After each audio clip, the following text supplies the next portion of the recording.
Hello everyone. मेरा नाम है Sandeep Das Gupta and welcome to एचईवर्ली। आज हम लोग एनसीईआरटी क्लास 6 पॉलिटी का चैप्टर नंबर 3 शुरू करने जा रहे हैं।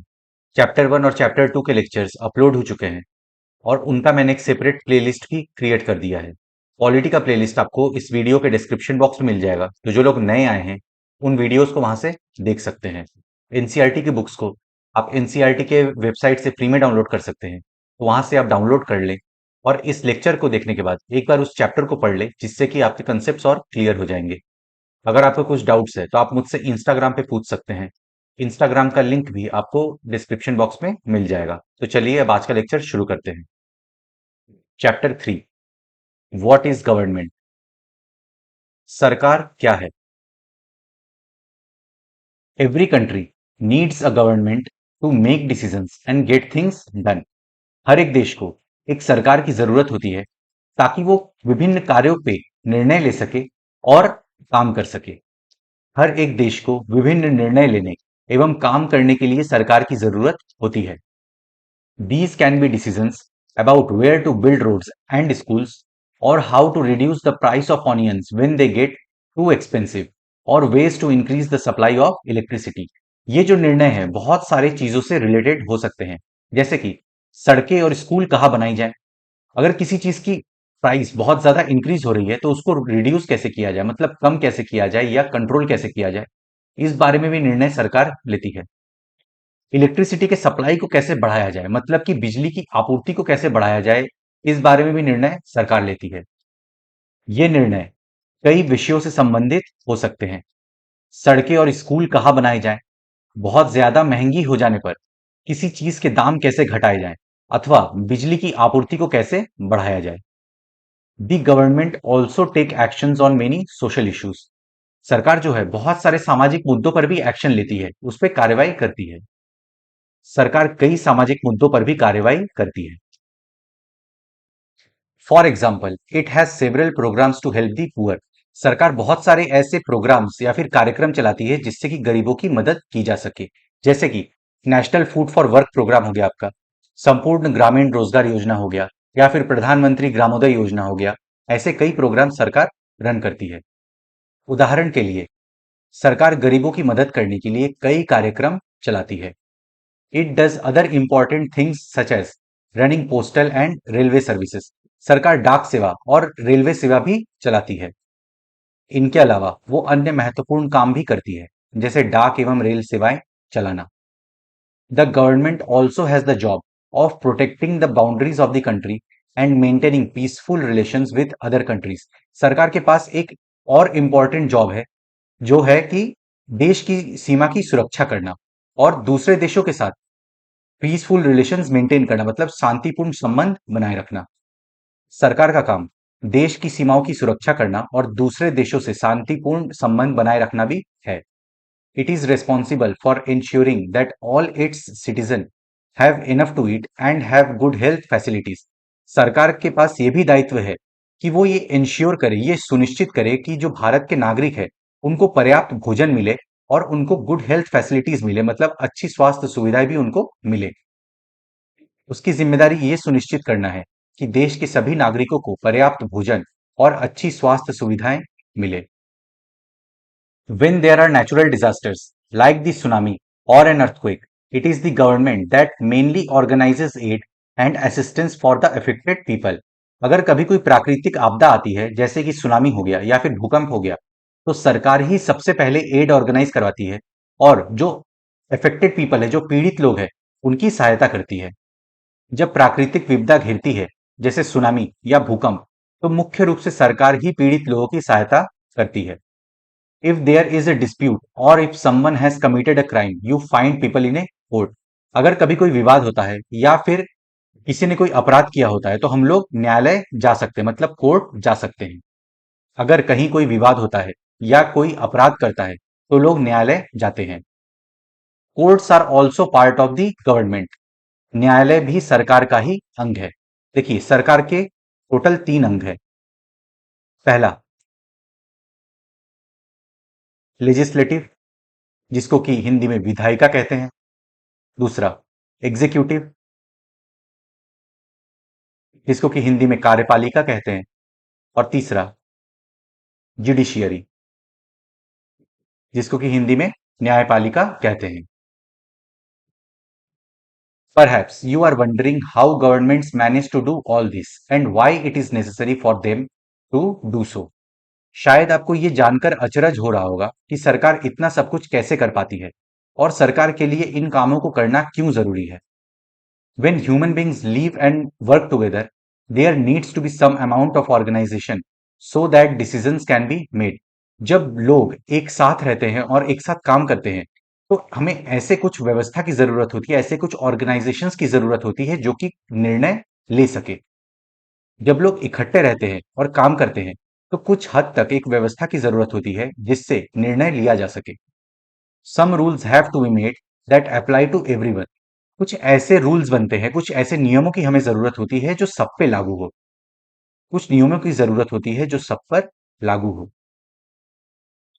For example, there is a need to control resources and protect the territory of a country so people can feel secure. देखिए, देश के पास जो रिसोर्सेज होते हैं, जो संसाधन होते हैं, उनको कंट्रोल्ड वे में हमें यूज करना चाहिए।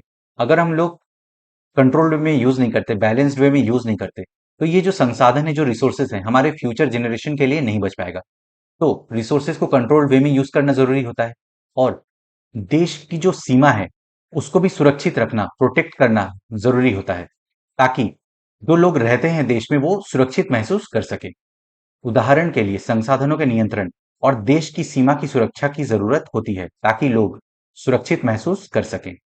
Governments do this on behalf of their people by exercising leadership, taking decisions and implementing these among all the people living in their territory. हम लोग वोट देके सरकार चुनते हैं, फिर सरकार ही हमारे बिहाफ पे नियम बनाती है, रूल्स बनाती है, उन नियमों को फिर लागू करवाती है, रूल्स को लागू करवाती है।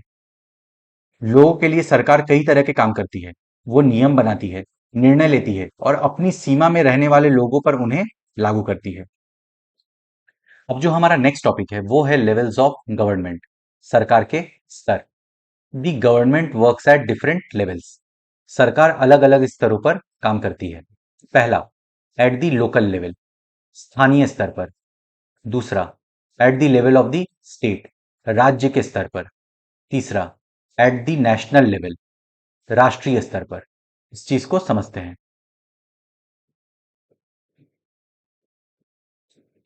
यहां पे है आपका national level,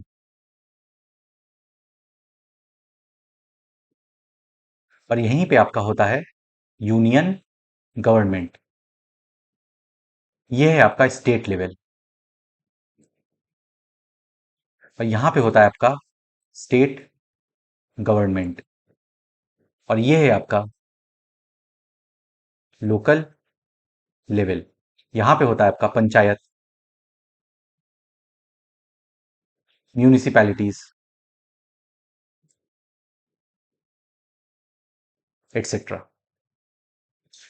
this is the decentralised model of governance. ये क्यों जरूरी है? क्योंकि दिल्ली में बैठ के हम ये पता नहीं कर सकते कि स्टेट में क्या प्रॉब्लम्स है, एंड स्टेट में बैठ के ये पता नहीं कर सकते कि किसी एक डिस्ट्रिक्ट, किसी एक गांव में क्या प्रॉब्लम है। सो हमें ग्रास रूट लेवल गवर्नेंस की जरूरत है। The local level means in your village, town और लोकेलिटी। स्थानीय स्तर का मतलब आपके गांव, शहर या मोहल्ले से है। लोकल लेवल में ही हमें ग्राम पंचायत, ग्राम सभा, म्यूनिसिपैलिटीज मिलती हैं, etcetera. The state level would mean that which covers an entire state like Haryana और असम। राज्य स्तर का मतलब है जो पूरे राज्य को ध्यान में रखे, जैसे हरियाणा या असम की सरकार पूरे राज्य में काम करती है। यहां पे आपका स्टेट गवर्नमेंट होता है। लोकल लेवल पे आपका ग्राम पंचायत, ग्राम सभा, म्यूनिसिपैलिटीज ये सब थे। स्टेट लेवल पे आपका स्टेट गवर्नमेंट काम करता है। The national level relates to the entire country. राष्ट्रीय स्तर की सरकार का संबंध पूरे देश से होता है, और यहां पे आपका काम करता है यूनियन गवर्नमेंट। अब जो हमारा नेक्स्ट टॉपिक है वो है लॉज एंड दी गवर्नमेंट, सरकार एवं कानून। देखिए, इस टॉपिक को स्टार्ट करने से पहले थोड़ा सा समझते हैं। देखिए, वी हैव लिबर्टी, ये हम लोग को पता है। लेकिन क्या लिबर्टी के नाम पे हम लोग जो मन में आए वो कर सकते हैं? इसका जवाब है नहीं। जो मन में आए हम लोग नहीं कर सकते, क्योंकि लिबर्टी के आसपास एक बाउंड्री होता है जिसको लॉस कहते हैं, कानून कहते हैं। और ये कानून हमें कुछ भी गलत काम करने से रोकती है। हम वही काम कर सकते हैं जो इस कानून के चार दीवारी के अंदर हो। और ये कानून डिटरमाइन कौन करेंगे? ये कानून गवर्नमेंट डिटरमाइन करेंगे। गवर्नमेंट इन लॉज को बनाते हैं। The government makes laws and everyone who lives in the country has to follow this. सरकार कानून बनाते हैं और जो लोग इस देश में रहते हैं उनको इन कानून को मानना होता है। सरकार कानून बनाती है और देश में रहने वाले सभी लोगों को वे कानून मानने होते हैं। This is the only way governments can function. केवल यही वो तरीका है जिससे सरकार काम कर सकती है। क्योंकि अगर मान लीजिए सरकार कानून बनाती है और लोग उसको नहीं मानते हैं, तो फिर तो अराजकता वाली सिचुएशन क्रिएट हो जाएगी। इसी वजह से अगर लोग कानून नहीं मानते हैं तो सरकार लोगों को दंडित कर सकती है। इसीलिए अगर हम लोग पावर टू पनिश नहीं करते तब तक pre dominance of legal spirit आता नहीं है। और ये जो गवर्नमेंट के पास जो पावर है लॉज बनाने की, लोगों को पनिश करने की, ये पावर कौन देता है? ये पावर पीपल देते हैं, लोग देते हैं। कैसे? जब इलेक्शन होता है तो वोटिंग करके लोग ही ये पावर सरकार को देते हैं। And this is the definition of democracy. Just like the government has the power to make decisions, similarly it has the power to enforce its decision. जिस तरीके से सरकार कानून बना सकती है, निर्णय ले सकती है, उसी तरीके से सरकार के पास ये पावर होता है कि इस कानून को लागू कर सके। सरकार के पास जैसे कानून बनाने की ताकत होती है, वैसे ही ये ताकत भी होती है कि लोगों को कानून मानने के लिए बाध्य करे। For example, there is a law that says that all person driving a motor vehicle must have a licence. एक कानून है जो ये कहता है कि जो भी गाड़ी चला रहा है, मोटर व्हीकल को ड्राइव कर रहा है, उसके पास ड्राइविंग लाइसेंस होने चाहिए, गाड़ी के कागज होने चाहिए। और अगर कोई इस कानून को तोड़ता है और गाड़ी चलाते वक्त उसके पास ड्राइविंग लाइसेंस नहीं होता, तो सरकार उसको दंड दे सकती है, उसको जुर्माना भरना पड़ सकता है या फिर उसको जेल भी हो सकती है। उदाहरण के लिए एक कानून है कि गाड़ी चलाने वाले के पास लाइसेंस होना चाहिए। Any person caught driving a vehicle without a license can either be jailed or fined a large sum of money। यही चीज मैं आपको बता रहा था कि अगर गाड़ी चलाते वक्त बिना लाइसेंस के अगर कोई पकड़ा जाए तो उसको जेल भी हो सकता है या उसको जुर्माना भी भरना पड़ सकता है। अगर कोई लाइसेंस के बिना गाड़ी चलाते हुए पकड़ा जाए तो उसे जेल की सजा काटनी पड़ती है या जुर्माना भरना पड़ता है। Without these laws the government's power to make decisions is not much of use. अगर ऐसे कानून ना हो तो सरकार के पास जो शक्ति है निर्णय लेने की, डिसीजन लेने की, उसका फिर कोई मतलब नहीं रह जाता। इन कानूनों के बिना सरकार की निर्णय लेने की शक्ति ज्यादा काम की नहीं है। In addition to any actions that governments can take, there are also steps that people can take if they feel that a particular law is not being followed। देखिए, सरकार कानून बनाती है और जो लोग इन कानूनों का पालन नहीं करते, सरकार उनको दंड दे सकती है, पनिश कर सकती है। तो ये जो एक्शंस हैं, ये सरकार की तरफ से हो गए। लेकिन अगर किसी को ऐसा लगता है कि कानून का ढंग से पालन नहीं हो रहा, तो लोग भी एक्शन ले सकते हैं। कैसे? कोर्ट में जाके, न्यायालय में जाके। सरकार जो कार्यवाही कर सकती है वो तो करती ही है। उसके अलावा अगर लोगों को लगे कि किसी कानून का ढंग से पालन नहीं हो रहा है तो वे भी कुछ कदम उठा सकते हैं। If a person feels, for example, that they वे are not hired for a job because of their religion और कास्ट, ही और she may approach the court and claim that the law is not being followed. अगर किसी person को, किसी को ऐसा लगता है कि उसको जॉब में इसलिए हायर नहीं किया गया क्योंकि वो किसी पर्टिकुलर धर्म को बिलोंग करता है, किसी पर्टिकुलर जाति को बिलोंग करता है, तो वो कोर्ट जा सकता है और कोर्ट में जाके ये बोल सकता है कि किसी इस कानून का ढंग से पालन नहीं हो रहा है। उदाहरण के लिए अगर किसी व्यक्ति को ये लगे कि उसको उसके धर्म या उसकी जाति के कारण किसी नौकरी में नहीं लिया गया, तो वो न्यायालय जा सकता है और ये दावा कर सकता है कि कानून का पालन नहीं हो रहा है। The court can then give orders about what should be done. तब न्यायालय आदेश देगा कि क्या कदम उठाने की जरूरत है। अब जो हमारा नेक्स्ट टॉपिक है वो है टाइप्स ऑफ गवर्नमेंट, सरकार के प्रकार। Who gives the government this power to make decisions and enforce laws. सरकार को ये पावर कहां से मिलता है जिससे कि वो लॉज बनाता है, निर्णय लेता है और इन लॉस को कानूनों को लागू भी करवाता है। सरकार को निर्णय लेने और कानूनों का पालन करवाने यानी उन्हें बाध्य बनाने की शक्ति कौन देता है? The answer to this question depends on the type of government there is in a country. इस प्रश्न का उत्तर इस बात पर निर्भर करता है कि उस देश में कैसी सरकार है। तो हम लोग कुछ टाइप्स यहाँ पे देख लेते हैं। First, democratic government.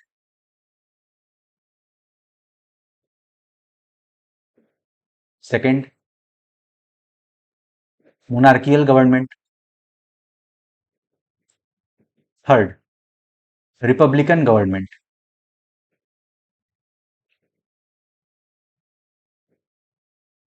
Fourth, dictatorship, etcetera. देखिए, इस चैप्टर में हमें सिर्फ इन दोनों के बारे में पढ़ना है, डेमोक्रेटिक गवर्नमेंट और मोनार्कियल गवर्नमेंट के बारे में। In a democracy it is the people who give the government this power. लोकतंत्र में लोग ही सरकार को ये पावर, ये शक्ति देते हैं। लोकतंत्र में तो लोग ही सरकार को ये शक्ति देते हैं। They do this through elections in which they vote for particular person and elect them. ये वो इलेक्शन के माध्यम से करते हैं जिसमें कि वो एक पर्टिकुलर पर्सन को वोट देते हैं और उन्हें चुनते हैं। लोग ऐसा चुनाव के माध्यम से करते हैं, वे अपनी पसंद के नेता को वोट देकर चुनते हैं। Once elected, these persons form the government. In a democracy, the government has to explain its actions and defend its decision to the people. जब एक बार ये लोग चुन लिए जाते हैं तो फिर यही लोग मिलके एक सरकार बनाते हैं और लोकतंत्र में, डेमोक्रेसी में सरकार को अपने लिए गए सारे एक्शंस को एक्सप्लेन करना होता है और अपने डिसीजन को, निर्णयों को डिफेंड करना होता है। क्यों? क्योंकि सरकार फिर मनचाहे ढंग से काम नहीं कर सकती। उनका एक दायित्व बना रहता है अपने लोगों के प्रति। और अगर सरकार मनचाहे ढंग से कुछ भी काम करती है तो 5 साल बाद जब फिर से इलेक्शन होगा तो लोग दूसरे लोगों को फिर चुन सकते हैं। एक बार चुन लिए जाने के बाद यही लोग सरकार बनाते हैं। लोकतंत्र में सरकार को अपने निर्णयों एवं उठाए गए कदमों का आधार बताना होता है और सफाई देनी होती है।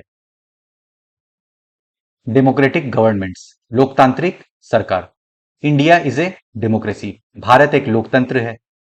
This achievement is the result of a long and eventful struggle of the Indian people. देखिए, आज जो भारत लोकतांत्रिक देश है, इसके पीछे भारतीयों ने बहुत एक लंबा स्ट्रगल किया है, तब जाके ये अचीवमेंट हम लोग को मिला है। इस लोकतांत्रिक व्यवस्था को पाने के लिए हमने एक लंबी लड़ाई लड़ी है। There are other places in the world where people have also struggle to have democracies. देखिए, विश्व में और भी जगह है जहां पे लोगों ने बहुत स्ट्रगल किया है लोकतंत्र लोकतंत्र लाने के लिए, डेमोक्रेसी लाने के लिए। संसार में और भी कई देश हैं जहां लोगों ने लोकतंत्र लाने के लिए संघर्ष किए हैं। इसका एक बेस्ट एग्जांपल है USA. Main feature of a democracy is that the people have the power to elect their leaders. Democracy का मतलब कि लोकतंत्र का जो मेन फीचर है वो ये है कि लोगों के पास शक्ति होती है, पावर होती है कि वो अपने नेता को चुन सके, लीडर्स को चुन सके। लोकतंत्र की मुख्य बात यह है कि लोगों के पास अपने नेता को चुनने की शक्ति होती है। So in essence a democracy is a rule by the people. एक तरीके से हम ये भी कह सकते हैं कि जो लोकतंत्र है, डेमोक्रेसी है, वो लोगों का ही शासन है, रूल बाय द पीपल है। इसीलिए एक अर्थ में लोकतंत्र लोगों का ही शासन होता है। The basic idea is that people rule themselves by participating in the making of these rules.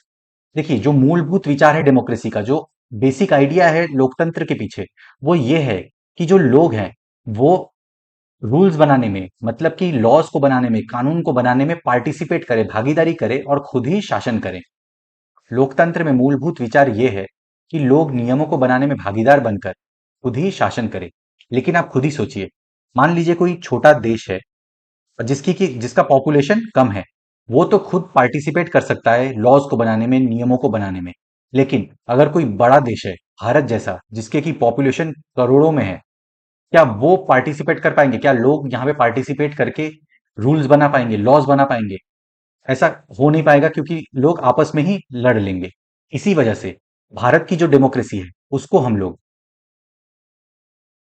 Indirect democracy कहते हैं और इसी को रिप्रेजेंटेटिव डेमोक्रेसी कहते हैं। ये इंडिया में ऐसा सिस्टम है। देखिए, इनडायरेक्ट डेमोक्रेसी का मतलब क्या होता है कि हम लोगों ने लीडर्स को चुन लिया, अब लीडर्स हमारे बिहाफ पे नियम बनाएंगे, कानून बनाएंगे। और रिप्रेजेंटेटिव डेमोक्रेसी का भी मतलब यही होता है कि हम लोगों ने नेता को चुन लिया, लीडर्स को चुन लिया, अब वो हमें रिप्रेजेंट करेंगे। और जहां पे लोग खुद ही पार्टिसिपेट करके लॉज बनाते हैं, कानून बनाते हैं, तो ऐसे डेमोक्रेसी को डायरेक्ट डेमोक्रेसी कहते हैं। और ऐसा हमें स्विट्जरलैंड में देखने को मिलता है। Democratic governments in our times are usually referred to as representative democracies। देखिए, जो लोकतांत्रिक सरकार है हमारे समय में, उनको रिप्रेजेंटेटिव डेमोक्रेसीज कहा जाता है, मतलब प्रतिनिधि लोकतंत्र कहा जाता है। आज के समय में लोकतांत्रिक सरकार को प्रायः प्रतिनिधि लोकतंत्र कहते हैं। In representative democracies, people do not participate directly, but instead choose their representatives through an election process. देखिए, रिप्रेजेंटेटिव डेमोक्रेसीज मतलब कि प्रतिनिधि लोकतंत्र में लोग डायरेक्टली पार्टिसिपेट नहीं करते हैं लॉज को बनाने में, डिसीजंस को लेने में, कानून को बनाने में, बल्कि वो लोग अपने रिप्रेजेंटेटिव को चूज करते हैं इलेक्शन प्रोसेस में। इलेक्शन में वो लोग वोट डाल के अपने रिप्रेजेंटेटिव्स को चूज करते हैं और वो रिप्रेजेंटेटिव्स लोगों के बिहाफ पे डिसीजंस लेते हैं। प्रतिनिधि लोकतंत्र में लोग सीधे भाग नहीं लेते हैं, बल्कि चुनाव की प्रक्रिया के द्वारा अपने प्रतिनिधि को चुनते हैं। These representatives meet and make decisions for the entire population. ये जो रिप्रेजेंटेटिव्स हैं, ये जो प्रतिनिधि हैं, ये मिलते हैं और मिलके फिर निर्णय लेते हैं पूरे पॉपुलेशन के लिए। ये प्रतिनिधि मिलकर सारी जनता के लिए निर्णय लेते हैं।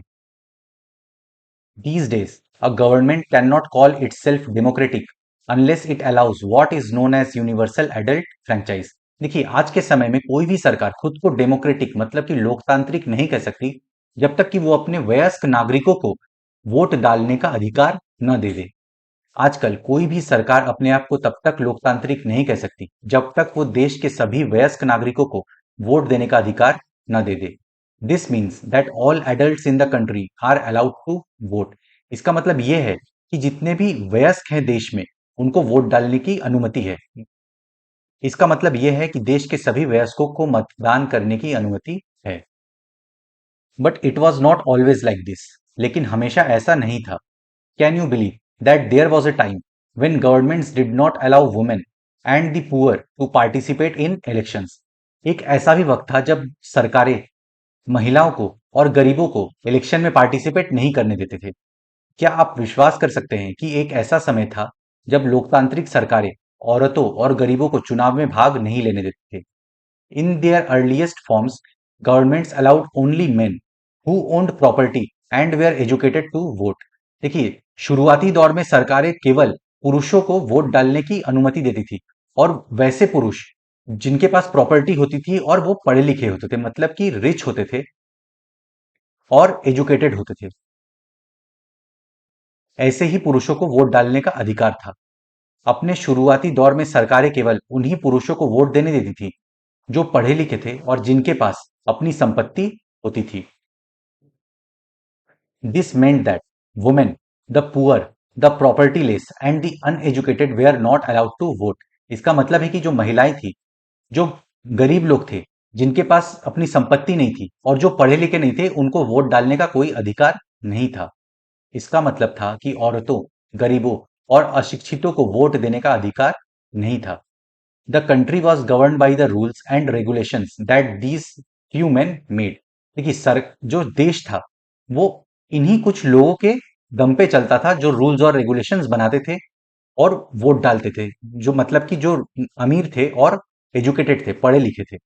ऐसी स्थिति में देश उन्हीं नियम के सहारे चलते थे जो ये गिने चुने पुरुष बनाते थे। In India, before independence, only a small minority was allowed to vote. That's why the public got organized and demanded this right। Bharat में आजादी से पहले बहुत ही कम लोगों को वोट देने का अधिकार था। इसी वजह से लोग एकजुट हुए और इस अधिकार की मांग की। भारत में आजादी से पहले बहुत ही कम लोगों को वोट देने का अधिकार था, इसलिए जनता ने संगठित होकर इस अधिकार की मांग की। Several people, including Gandhiji, were shocked at the unfairness of this practice and demanded that all adults have the right to vote. Gandhi ji समेत कई नेताओं ने इस अन्यायपूर्ण व्यवहार का विरोध किया। उन्होंने भी जोर शोर से ये मांग उठाई। This is known as universal adult franchise. इसे सार्वभौम वयस्क मताधिकार के नाम से जाना जाता है। Another form of government is monarchy. एक दूसरी तरह की सरकार होती है जिसे राजतंत्रीय सरकार कहते हैं। दी मोनार्क मतलब कि किंग और queen has the power to make decisions and run the government. Monarchy में क्या होता है कि राजा और रानी के पास सारी शक्ति होती है और वो अपने हिसाब से डिसीजन लेके निर्णय लेके सरकार चला सकते हैं। इनका किसी के पास भी जवाबदेही नहीं होता, ये कुछ भी डिसीजन ले सकते हैं। इसमें राजा या रानी के पास निर्णय लेने और सरकार चलाने की शक्ति होती है। The monarch may have a small group of people to discuss matter with. देखिए मोनार्क में क्या होता है, राजा और रानी के पास एक छोटा सा ग्रुप होता है जिनसे ये सलाह मशवरा करते हैं, कोई इंपॉर्टेंट मैटर हुआ तो डिस्कस करते हैं। राजा के पास सलाहकारों का एक छोटा सा समूह होता है जिससे वो विभिन्न मुद्दों पर चर्चा कर सकता है। But the final decision making power remains with the monarch. But जो फाइनल डिसीजन मतलब जो अंतिम निर्णय जो होता है लेने की जो शक्ति होती है वो राजा या रानी के पास ही होती है। अंतिम निर्णय लेने की शक्ति उसी के पास रहती है। Unlike in democracy, kings and queens do not have to explain their actions और defend the decision they take. देखिए लोकतांत्रिक सरकार में सरकार जब कोई निर्णय लेती है, कोई एक्शन लेती है, तो उसको हमेशा अपने एक्शन को एक्सप्लेन करना होता है, डिफेंड करना होता है। लेकिन मोनार्की में ऐसा नहीं होता। राजा और रानी ने कोई डिसीजन लिया, कोई निर्णय लिया तो उनको कुछ एक्सप्लेन करने की जरूरत नहीं होती है। लोकतंत्र के समान राजतंत्र में राजा या रानी को अपने निर्णय के आधार नहीं बताने पड़ते और ना ही अपने निर्णयों की सफाई देनी पड़ती है। तो फ्रेंड्स, इसी के साथ हमारा ये चैप्टर यहाँ पे समाप्त होता है। मैं आशा करता हूँ कि आपको सब कुछ समझ में आ गया होगा। फिर भी अगर कुछ आपको डाउट्स है तो आप मुझसे कमेंट्स में पूछ सकते हैं या फिर इंस्टाग्राम पे भी आप मुझसे पूछ सकते हैं। इस वीडियो को अपने फ्रेंड्स के साथ शेयर करें। वीडियो पसंद आए तो लाइक करें, चैनल को सब्सक्राइब करें। मैं मिलता हूं आपसे नेक्स्ट लेक्चर में। Good day to everyone. जय हिंद।